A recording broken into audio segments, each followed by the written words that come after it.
Il paraît qu'on a un jumeau quelque part sur Terre. Peut-être que notre invité pourra me le dire. Il paraît que tout le monde a un jumeau. C'est les frères Bogdanov qui vous ont dit ça. De savoir qu'il y en a un mot comme moi. Il paraît que tout le monde a un jumeau sur la Terre, Brigitte. Vous avez une jumelle, j'ai un jumeau.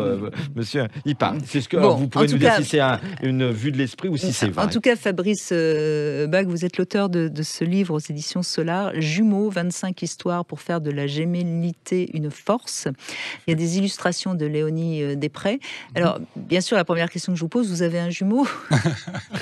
Eh bien non, je n'ai pas de jumeaux. Qu'est-ce qui vous a donné envie? Parce que c'est un livre très très complet. C'est un livre, franchement, où si vous avez des jumeaux, si vous avez un jumeau, vous avez toutes les réponses. Il y a vraiment, c'est un livre très très complet. Et donc on se dit, mais qu'est-ce qui vous a donné envie de travailler autant sur la gémellité? Oui. En fait, tout a démarré. J'étais étudiant à l'époque. Ça fait quelques années de cela.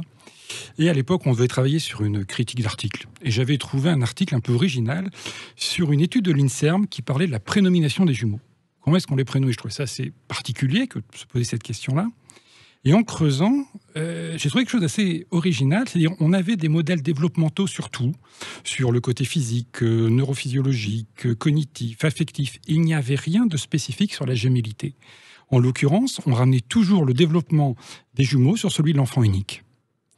Et c'est de là que des recherches ont commencé à être menées, que j'ai mené ces premiers travaux, qui ont continué quelques années jusqu'à aboutir à la création de ce qui a été défini comme étant le premier modèle développemental gémellaire, c'est-à-dire les étapes par lesquelles passaient ces enfants pour se construire, de bébés jusqu'à, on peut le souhaiter, 2 adultes autonomes, mais qui auront toujours un lien particulier. Et alors, c'est vraiment intéressant parce que j'ai en effet découvert que ils sont très fusionnels dans la prime enfance, à un point qu'on n'imagine pas, à tel point que ça exclut presque un peu la mère, quoi. Enfin, je veux dire, ça, j'ai trouvé ça passionnant dans votre livre. J'aurais pas imaginé. Complètement. Dans la toute petite enfance, en fait, il y a effectivement une étape dite de fusion gémellaire. Déjà, il y a les 9 mois de gestation, évidemment. Exactement. Donc déjà, on ne peut pas tout de suite les considérer comme étant 2 individus à part entière, alors qu'ils se sont développés l'un à côté de l'autre in utero. Il y a déjà quelque chose de spécifique qui leur appartient.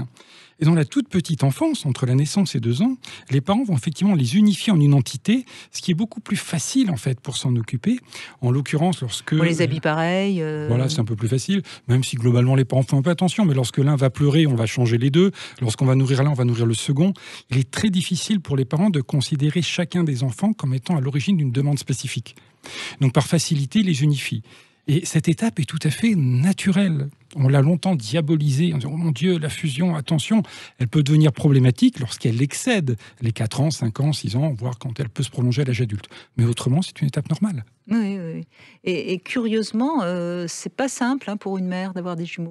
Non, c'est plus compliqué d'éduquer des jumeaux? Oui, c'est 2 fois plus de plaisir, mais aussi 2 fois plus de soucis. C'est clair.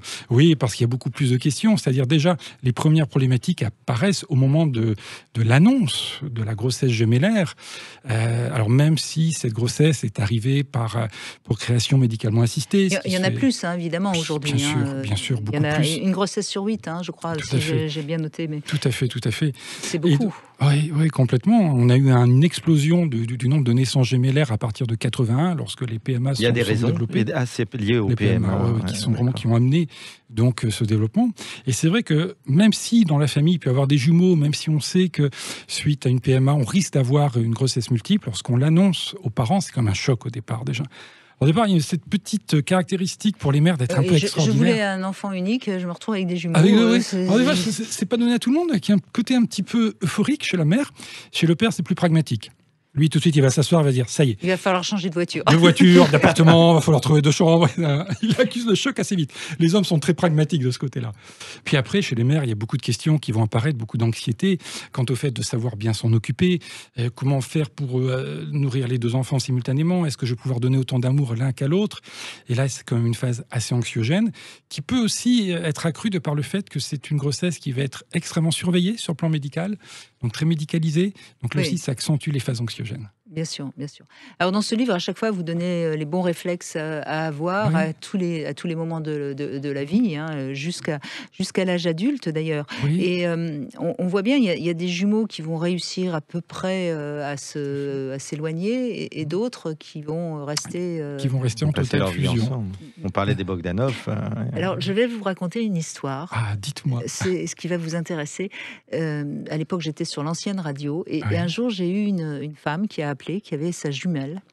Et alors, elle s'amusait beaucoup, toutes les deux, à faire l'amour avec les mêmes mecs, mais sans dire qu'elles étaient deux. Elles se ressemblaient énormément, je suppose. Elles étaient totalement identiques et les hommes n'y voyaient que du feu. Et sauf que ce jour-là, elle m'appelle parce qu'elle est tombée amoureuse d'un homme.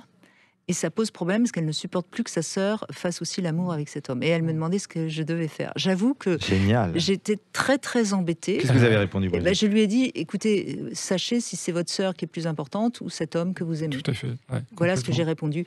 Mais c'était fou parce que elle était vraiment malheureuse, quoi. Et c'est très intéressant ce que vous évoquez, Brigitte, parce que le film de David Cronenberg, Faux semblant, c'est exactement cela. Deux jumeaux obstétriciens qui vivent ensemble, qui font tout ensemble.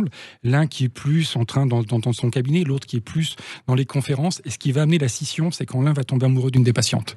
Alors qu'ils s'échangent aussi, justement, les patientes. Il y a le tiers qui fout le bordel, quoi. Exactement. Mais ce qui est incroyable aussi, si vous voulez, docteur, c'est qu'il y a quand même des jumeaux qui font des choses très grandes, très fortes et très hautes ensemble. On pense aux frères Dardenne, aux frères Cohen au cinéma. Je veux dire, ils font des films peut-être qui seraient pas aussi bons s'ils les faisaient tout seuls. Les deux frères jumeaux américains là, qui ont tout gagné en double, les matchs de double. Par contre, moi, si vous me permettez, moi aussi j'ai ma petite histoire sur les jumeaux, 10 secondes, et j'aimerais votre réaction là-dessus. Vous connaissez certainement cette histoire. Un jour, j'écoutais à la radio une émission, et cette anecdote est peut-être, et je pèse mes mots, une des anecdotes en tant qu'auditeur cette fois-ci, et pas comme de radio, qui m'a le plus ému de tous les auditeurs. C'est un pasteur qui ont posé la question: pour vous, qu'est-ce que l'amour inconditionnel? Il avait dit, vous voulez savoir, monsieur le journaliste, ce qu'est pour moi l'amour inconditionnel? Eh bien, je vais vous raconter une histoire vraie qui est arrivée il y a quelques semaines dans un hôpital. 2 enfants jumeaux naissent, vous connaissez cette histoire, je suppose, prématurés, assez prématurés, très prématurés, 6 mois et demi, 7 mois, n'est-ce pas? Bon, ils les mettent tous les deux, évidemment, dans des couveuses. Je le sais, parce que mon fils a été pareil, dans une couveuse. Or, il s'avère, au bout de quelques heures ou une poignée de jours, qu'un va très bien, fringant, et le pasteur racontait ça avec force détail, et l'autre dépérit. Ils tentent tout et n'importe quoi. On va perdre. Ils appellent la mère, ils appellent le père. Ils lui disent, écoutez, on va perdre un des 2 jumeaux, on va le perdre. On a tout tenté, on peut rien faire. Et une infirmière a une dernière idée. Elle prend le premier jumeau qui va très très bien, c'est fort, hein, et elle le met dans la couveuse avec son frère. Ce qu'il fait au centième de seconde, son frère, il tend le bras, il enlace son frère, et son frère repart, revit et renaît. Un miracle qu'ont regardé tous les médecins. Et il a dit, voyez, c'est fort émotionnellement, c'est émouvant. Ça, c'est l'amour inconditionnel. Il a sauvé son frère. Alors c'est beau, Brigitte. Hein. Ouais, c'est une très belle histoire, et c'est vrai que c'est intéressant parce que l'amour inconditionnel, on pourrait effectivement le ramener à l'amour gémellaire. C'est un lien tellement fort qui va les unir. Vous voyez, nous venons au monde en singleton, unique, et on va passer des années à rechercher quelqu'un pour traverser ce truc qui s'appelle la vie, fait de problèmes. Parfois on fait de bonnes rencontres, parfois de moins bonnes rencontres. Ce qui est extraordinaire avec les jumeaux, c'est qu'ils naissent immédiatement avec quelqu'un avec qui ils vont pouvoir traverser la vie. Et cette force qui est la leur, c'est toujours triste de voir des jumeaux qui, à un moment donné, se sont disputés, qui sont tellement brouillés qu'ils ne peuvent plus se parler. Ça arrive ? Ça arrive, malheureusement. Heureusement, c'est assez rare, mais ça peut arriver. Et effectivement, il y a une histoire dans cet ouvrage qui parle de cela, d'une patiente qui s'était complètement brouillée avec sa sœur, dans le sens où elle était en totale fusion avec elle. Et le problème, c'est que les parents avaient mis en place ce système fusionnel, mais préféraient l'une par rapport à l'autre. Voilà. Et puis voilà, l'une qui était le joli petit canard, et puis l'autre, non. Puis celle qui n'était pas très sympathique, qui était considérée comme étant toujours mauvaise, un jour a rencontré un copain. Elle en était très heureuse. Enfin, elle avait quelque chose qui lui appartenait, qui la valorisait. Sa sœur lui a piqué avec l'accord des parents. Et elle s'est mariée avec. Quelle horreur. C'est abominable de voir ça. Vous racontez beaucoup d'histoires dans ce livre. Mais moi, ce qui m'a plu aussi, parce que j'adore le tarot de Marseille, et vous parlez des jumeaux dans la lame du soleil. C'est dans le soleil. Dans le soleil. Et le soleil, c'est une lame extrêmement positive. C'est l'humanisme. Et je n'avais jamais fait ce lien entre ces deux. C'est la 19. Oui, absolument. C'est la 19. Et donc, il y a quelque chose de... Ah, il y a toujours quelque chose de magique.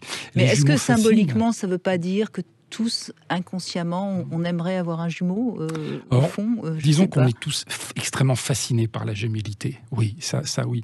Cette fascination existe depuis l'aube des temps. Et ce qui est très intéressant, lorsque l'on regarde toute culture, toute religion a un mythe gémellaire, systématiquement. Oui, c'est le mythe de Platon aussi, hein, de retrouver Romulus et Rémus. Et ce qu'on retrouve systématiquement, c'est une dichotomie où d'un côté, les jumeaux vont être bénis, parce qu'effectivement, c'est dans le tarot une lame de joie, de force, d'énergie, ou ils vont être honnis, parce qu'ils peuvent apporter le malheur. Et c'était fascinant, parce qu'en Afrique, comme ça, des études avaient été faites en anthropologie, et dans 2 villages, à très peu de kilomètres d'écart, dans un village, lorsque la mère de naissance a des jumeaux, elle n'allait rien faire de sa vie, c'était un bienfait des dieux dans le village, donc tout le village allait être à sa disposition, peut-être sympa pour certaines femmes, finalement. Dans le village, à quelques centaines de kilomètres, des jumeaux naissaient, l'un allait être mis à mort parce que ça portait le malheur dans le visage. Et le sorcier allait faire une statuette que le jumeau survivant allait honorer toute sa vie. C'est particulier. Il y a vraiment cette fascination qui est là. Et nous sommes tous... Les mythes gémellaires sont là. Il suffit d'aller sur Internet, de surfer sur la toile. Il y a une nouvelle mode aussi. C'est la mode en plus des âmes sœurs, puisque tout le monde quête l'âme sœur. Il y a les flammes jumelles. On parle de trouver ça. Alors, dans les salons du bien-être, les salons zen, Brigitte, un nombre de stands. Parce qu'il y a tout et n'importe quoi sur ces salons-là. Hein. C'est la cour des miracles. Je les connais un peu parce que, je les fréquente aussi parce que j'y donne des conférences. Mais enfin, d'un autre côté, parfois. Et alors, il y a nombre de livres, c'est la vérité, sur les flammes jumelles. Vous êtes-vous penché là-dessus? Sur les flammes jumelles, ce qu'ils appellent, qu'est-ce que c'est ces flammes jumelles?